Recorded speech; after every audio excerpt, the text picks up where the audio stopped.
हम संगीता ठाकुर स्वागत करे छी अपन यूट्यूब चैनल मिथिला के नगरिया में। आइ के एहि वीडियो में देवशयनी एकादशी के कथा सुनाब।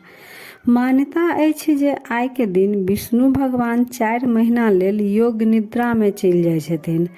भगवान के योग निद्रा में जाय के एकटा पौराणिक कथा अछि, से सुनाब। आ देवशयनी एकादशी के दिन सुनय वाला एकटा प्रचलित कथा सेहो सुनाब। तो दुनू कथा एके संग एक ही वीडियो में सुनाब तो वीडियो लंबा तो जरूर भ जात। तो अगर कथा सुनना प्रारंभ केलहुँ तो पूरा कथा जरूर सुनब।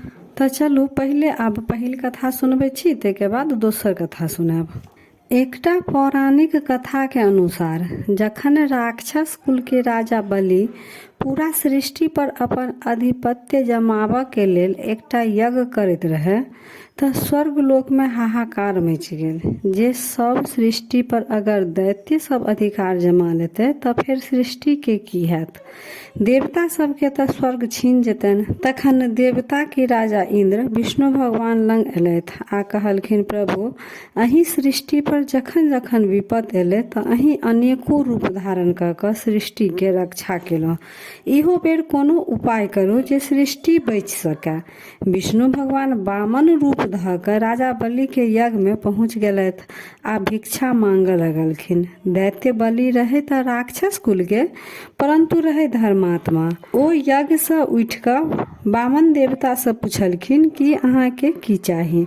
विष्णु भगवान कहलखिन जे अहाँ पहले हमरा वचन दिया जे हम जे मांगब से देब। दैत्य बलि के अपन ताकत पर आ अपन धन दौलत पर बहुत घमंड रहे जे हमरा लंग की चीज नहीं अछि, की चीज के कमी अछि, जे मांगत से देब।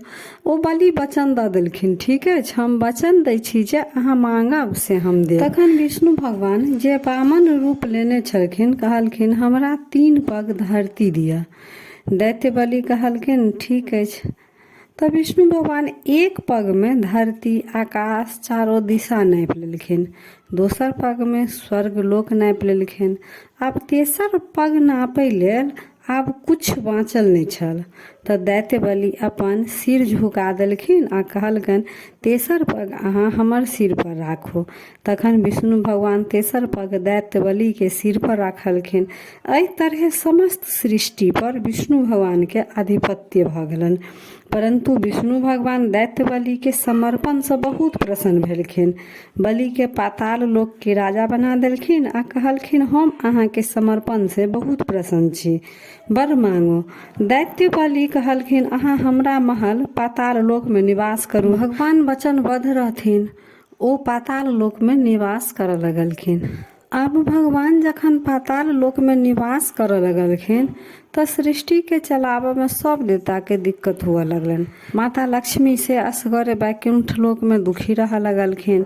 तखन माता लक्ष्मी एकटा गरीब स्त्री के रूप में बलि के महल में पहुँच दैत्य बलि के राखी बांध क भाई बना लेलखिन।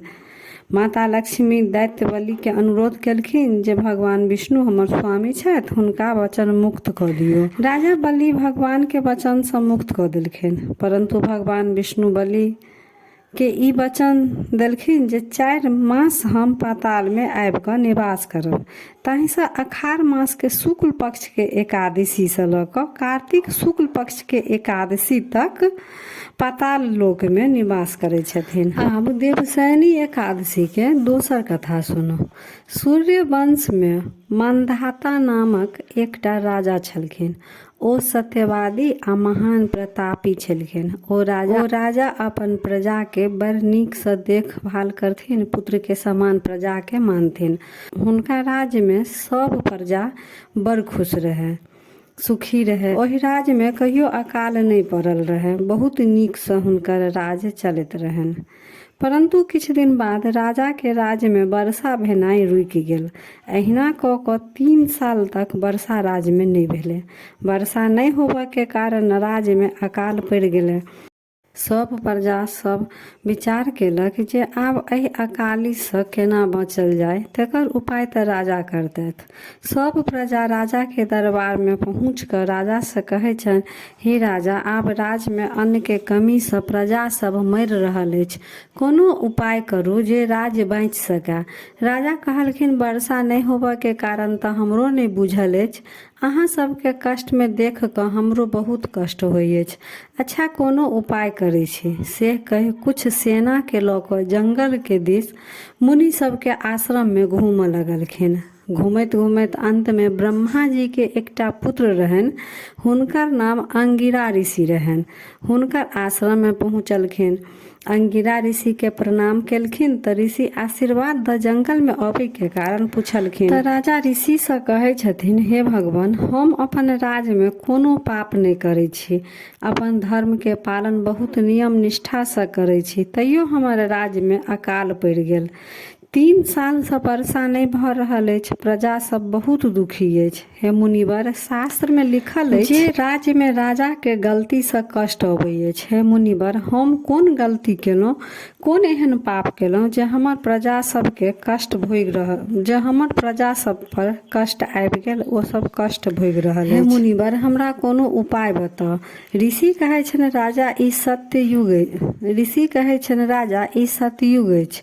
एहि युग में सबके अपन अपन धर्म बाँटि देल गेल अछि। धर्म के अनुसार ब्राह्मण छथि, ओहे ब्रह्मा जी के तपस्या कऽ सकै छथिन, परंतु अहाँ के राज्य में एकटा शूद्र तपस्या कर रहल अछि।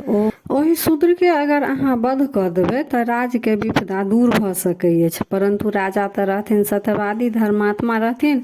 ओ मुनि से कहलखिन, हे भगवान, हम बगैर अपराध के ओ शूद्र के केना मारि सकै छी? ओ कोनो अपराध तऽ केने नहीं अछि जे ओकरा हम मृत्यु दंड देबै।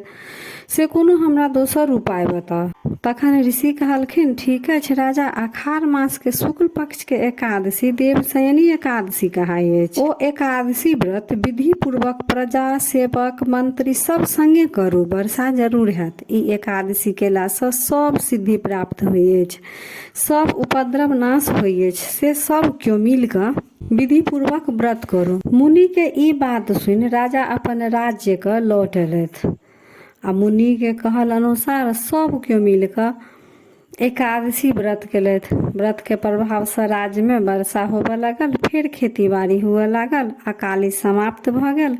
सब प्रजा राजा सहित सुखी पूर्वक जीवन व्यतीत करऽ लागल। तऽ ई व्रत सब मनुष्य के जरूर करऽ के चाही। व्रत केला के बाद कथा सुनऽ के चाही।